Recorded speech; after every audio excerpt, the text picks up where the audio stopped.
what a moment in our program, what a moment in our young men's lives. I thought, coming into a pandemic, we didn't know what this season will hold, what it will look like.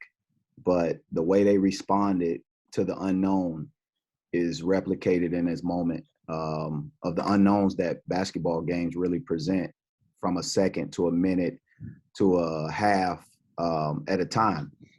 There's a lot of unknowns out there when you're playing the game, but you have to fight for what you want in life. You have to fight for those moments to be right, even when they're going wrong. And I thought our guys have done that throughout this season in these moments. You look at the Ohio game, I look at it as a lesson, and our guys look at it as a lesson. They learned a lot in that moment that we could apply to not just basketball, but the game of life. Is the true test of being embarrassed possibly, or standing up to what's in store. And you have to be a participant in your own rescue.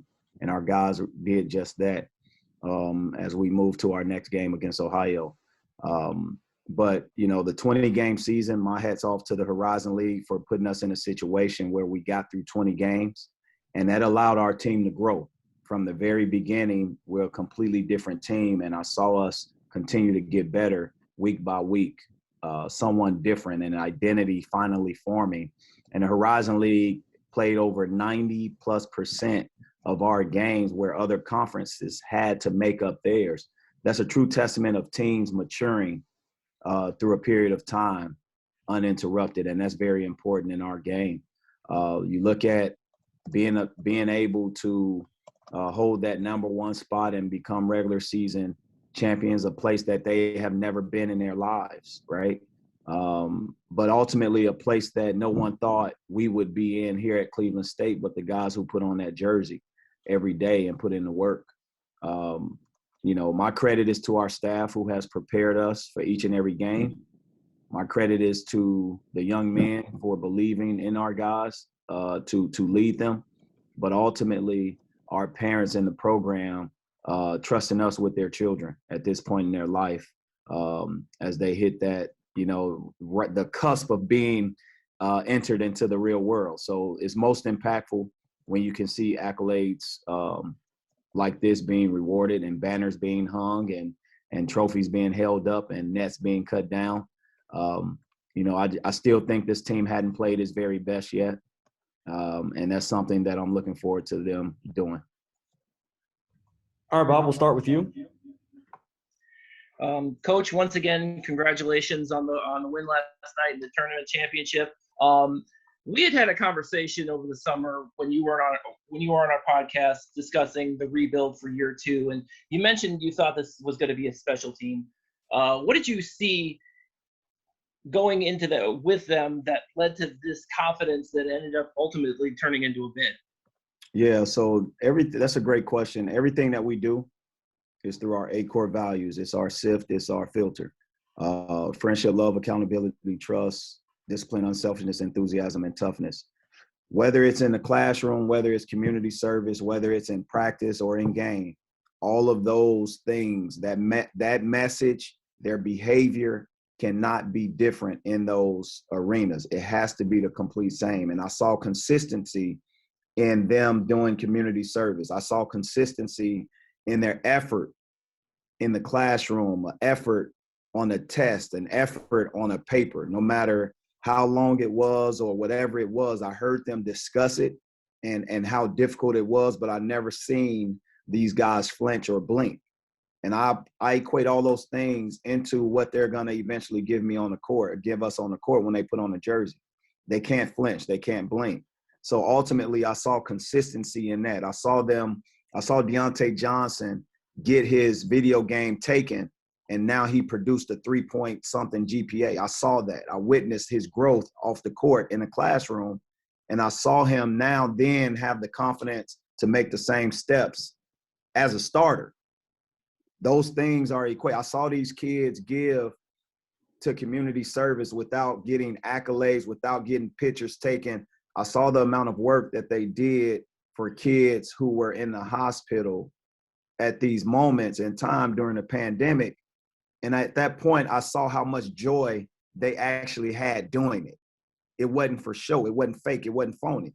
So we call it nerding up. They wasn't afraid to nerd up in those moments and take the bull by his horn. And I knew at that point between the lines, they're going to do every possible task to get the job done.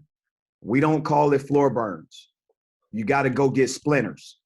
And our guys hit that wood as if they're trying to get splinters. And that's the part I appreciate the most, but I see their friendship and love, which is where our core values begin with. I saw how they were connected with each other with those two things, friendship and love.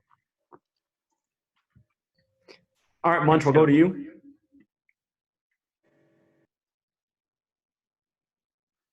Coach, after the Ohio game, Mm-hmm. team played a good Ohio State team, a very good team. You lost, but opened some eyes. Phone was going off the hook with text saying, wait a minute, is that the same team that just played Ohio? You still lost. That's not what you take to the court. However, you open up some eyes, as I said. Your thoughts on that game, what did it mean? Or perhaps nothing more than another loss, but it definitely was a turnaround. I mean, our jobs my job as a head coach and our assistant's job as coaches is to hold up a mirror and allow these guys to see the best version of themselves, no matter the obstacle, no matter the circumstance, no matter what you're coming off of, right? And we came off a tough game where it wasn't guys looking at Twitter, watching Coach Joyce or anyone else in excitement. We were on the other end of it, where we broke a record giving up a 40-0 run. We were getting text messages and phone calls, but in that moment, I told the guys, look, man, I love you guys. I'm not embarrassed by this. We're going to have a lesson and something greater is going to come out of it.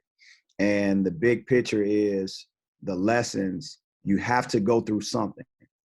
At the end of the day, every championship team in April on one shiny moment, you look back at their season and you study it, they went through something. They went through something much. At some point, they have gone through the adversity, the mountains they had to climb, the deep blue seas they had to swim across, right? Maybe the treacherous terrain they had to walk. They had to go through something to sort of galvanize themselves over a period of time and say they're playing basketball at their peak. It's a part of our story.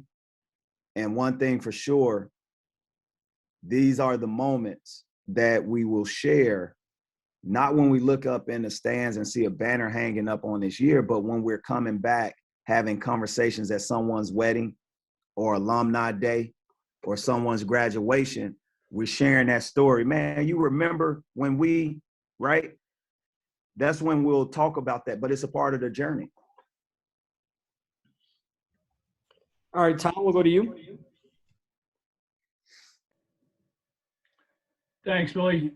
Hey, Coach Tom Withers, AP. Congratulations, man. Thanks, Tom. Hey, I was curious.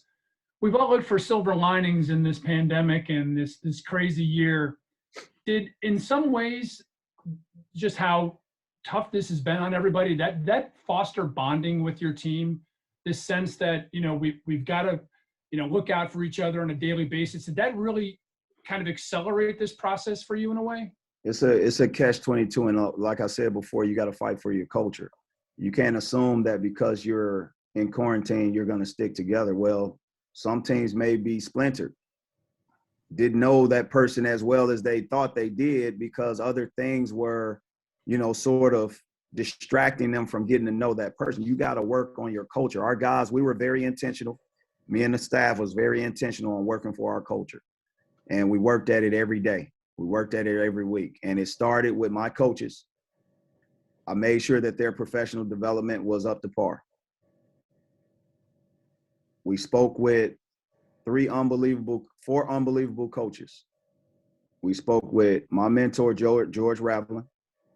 We spoke with Jack Clark, the all-time winningest rugby coach, won over 20 national championships.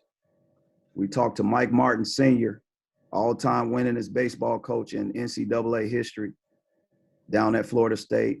We spoke with Jerry York, the all-time winningest, I believe, hockey coach in college. who started his career at Bowling Green. And we picked their brain nonstop. And these people, and along with others, spent time with our staff, because I truly believe a team can't develop if a staff's not developing.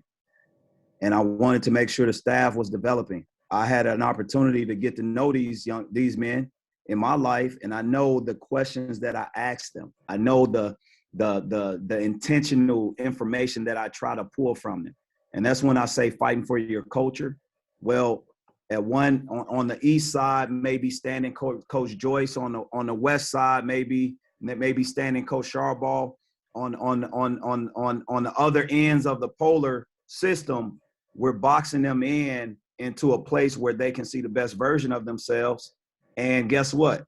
If they run from me, they're running to Coach Sharbaugh. If they're running from Coach Sharbaugh, they're going to Coach Joyce. If they're running from Coach Joyce, they're running to Coach Summers. And we can't do that as leaders if we're not developing ourselves. So the program starts with us getting better, us holding each other accountable, even me being held accountable by my coaches and my administration to make sure we're moving in the right direction. But you can't get any better information from the minds of those coaches that I just spoke of in their respected industry, because they are some unbelievable coaches who have seen a lot go on throughout the year. And sometimes you got to understand this, what you guys see on that sidelines with that bench energy, right? That's a dugout. That's a dugout. Mike Martin Sr., dugout. Coach, how do you get, that's my question, Coach, how do you get 3 games in one weekend against the same team on a doubleheader? Tell me why you're dugout. We're just missing rally caps. That's the only thing we're missing. But that's our dugout, man. And you got to be creative. You got to have fun with this, because at the end of the day, this is the memories that these young people have.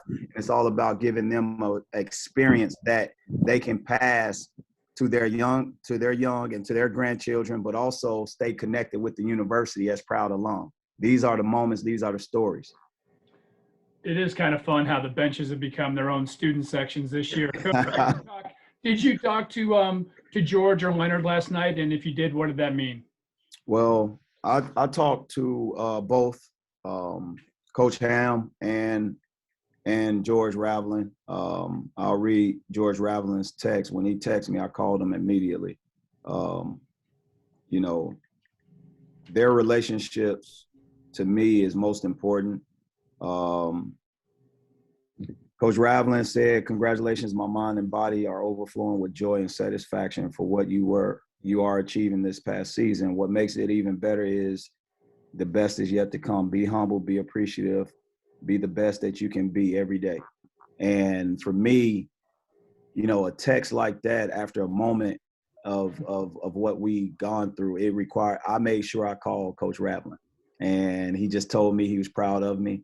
He told me, you know, continue to work hard, and he's there for me whenever he needs me. Same with Coach Hamilton. I think the first time I called Coach, we just sat on the phone and just started laughing, and he was getting his words out. He said, "Man, I knew it. I tried to tell people, but some people listened and some didn't."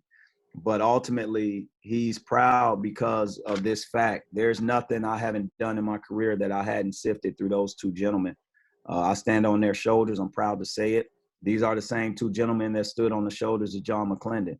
So when people saw CSU as a bad job, I looked at, okay, this tradition of John McClendon is what makes it very special. It's what makes it special. And everybody didn't have a front row seat into knowing what John McClendon has done in basketball for whatever reason.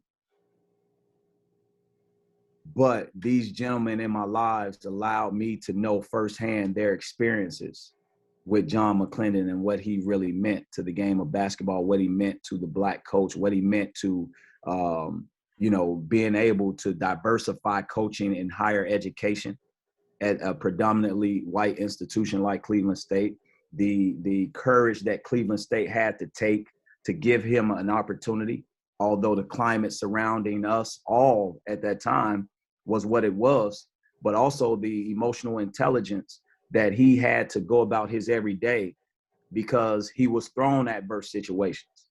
right? He was throwing those situations no matter what. And he's a Hall of Famer, and there's no reason why I wouldn't think Cleveland State is an unbelievable place, because I'm walking the same sidelines that John McClendon walked. All right, Tony, we'll go to you. Dennis, congrats. That was an awesome night last night. And considering what these young men have been through and how they have bonded, this next stage is obviously the ultimate stage. How do you think they're going to do? Can they keep it minute to minute? Can they keep that same mindset? Well, I'll tell you this, man. We go by a poem, Just a Minute, by Benjamin E. Mays. I've only just a minute, only 60 seconds in it. Forced upon me, can't refuse it. I didn't seek it, I didn't choose it, but it's up to me to use it. I must suffer if I lose it, give an account if I abuse it. Right? That's part of the poem that we speak of. And when I say literally we're in a minute, this is the poem that's associated with us living in our minute. Just a tiny little minute, but eternity is in it. That's the poem in its entirety. And ultimately, we talk about minutes. The season, the conference season, we talked about minutes, game by game. Not a game. You guys looked at it as a game. We looked at it as minutes. Postseason, we were looking at it as 120 minutes, but it ended up 135, right? So I couldn't quite estimate or guesstimate the triple overtime, but we thought that every minute counted. And I don't want these guys to look backwards at the minute before. I don't want them to look too far ahead of the minute that awaits us. The minute that we are facing has eternity in it. And that poem by Benjamin E. Mays is the poem that I've shared all along, is an important poem to me and in my life. And it's something that I hold dear to my heart. Just a Minute by Benjamin E. Mays. Thank you. All right, Bob, we'll go back to you. Coach, I wanted to circle back on something else we talked about on our podcast regarding kind of your commitment to lifelong learning, specifically kind of the learning experiences that you provided the team, not just during the season, but in the off season. Could you tell me a little bit about kind of how you had to kind of adjust their learning experience during the quarantine when you guys were working remote, and then what kind of adjustments you had to make during the season when you guys came back? Well, I had a monthly building championship habits during the pandemic, where I've had speakers from Johns Hopkins, Cleveland Clinic, Case Western, known epidemiologists, just educating, us on this pandemic. And it's been very crucial in learning what COVID is, but also being prepared for whatever it throws. It can throw you a curveball. No one is safe away from it as science continues to evolve and get a grip on it. But, it's a once in a lifetime pandemic. And the last one was during the Spanish flu that we really have encountered. It shows how fortunate we are here in the United States, because other countries and other places have gone through different pandemics in different point in times. It altered us, but also it taught us how to be flexible and how to be understanding of change and how to adapt, but also how to lean on each other for safety. I think being able to have weekly professionals speak to our team is something that stood out to us. Being able to be connected with Kevin Mackey and Gary Waters, that's something that I made sure I did when I got here. And I did it at the very beginning, of me getting the job. And those two gentlemen, I don't care what has happened, how it has happened, they deserve the amount of respect for doing something that Cleveland State is proud of, a Sweet 16 and an NCAA tournament berth with a win. Gary Waters was able to do that. Kevin Mackey was able to do that. And those young men and those teams that they have built, they changed lives. A true win is not in a standing, as that's fleeting. It's a fleeting moment, but the true wins come when you get invited to a wedding, man. When you get a call in the midnight about, and a kid tells you they want, hey, coach, I'm thinking about this change in my life. I want to make this change in my career. What you think I should do? And then when you're not available and they sift through everything in their mental and they say, well, Coach Gates said, that's the win. When they can start a sentence with, well, Coach Gates said I should do this. That's how you're touching a kid's life for the long run. And that's a very important part of development. But it's the only way I know. It's what Leonard Hamilton has taught me. It's what George Raveling has taught me along the way. But I was impacted by other coaches. You know, I was a grad assistant for Tom Crean. The late, great Dennis Johnson and Alvin Gentry gave me an opportunity with the LA Clippers. I've been around great people, great professionals. Ben Braun, I played for. David Carter, unbelievable coach. Ricardo Patton, unbelievable coach. I've been around and been blessed to be around great head coaches, but the staffs that they put together were unbelievable people that taught me as well. And these young people have helped me get better in my craft. They challenge me every day, even today, to get better and stay on my toes. And it's a double-edged sword. It's a two-way street. It's just not me pouring into their life. These young people pour into my life too. All right, we'll go to Munch and then Tom. Coach, you're on the sidelines. You've got a lot of eyes watching the game. However, you alluded something to me a while back that you're not actually on the floor. You don't know if maybe somebody's coming around a pick and there's a little elbow action there or something of that nature. How much do you rely? I know I taught some of the guys, okay? How much do you rely on the young men that are playing the game when they come off, that if they have a suggestion for you, since they're actually in the fray of battle? Well, let me tell you this, core values. Again, everything they do, they sift through it, but also everything I do, I sift through it too. That's the trust that I speak of. If I expect them to trust me, why can't I trust them? And we got to live with the results. Friendship, love is something that, you know, everybody's not equipped with that. I mean, I tell them I love them all the time and they know they can feel that. But also, if I love them, I got to trust them. I got to trust that they know something that I don't know, especially in a moment. And those suggestions I want them to give, because ultimately you got friendship, love, accountability. I got to make sure that they're all holding each other accountability. I want my players to hold me accountable just as much as I hold them accountable. If Coach Gates makes a mistake according to what I said or done in the game, I give them the freedom and the courage to correct me. That's what it will allow them to continue to grow as leaders once they leave this moment. So the discipline, unselfishness, enthusiasm, and toughness, the discipline part is what it's all about. And I think that's what you speak of. We just have to make sure their environment is a learning environment and these dudes are sharpening each other's blade every single day in every moment.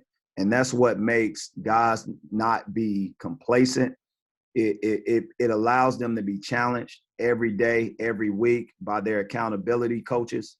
And we do a good job of it. And the parents, man, the parents do a great job, and they have done a great job of allowing us to be in the lives of their young. And, you know, I appreciate them for that.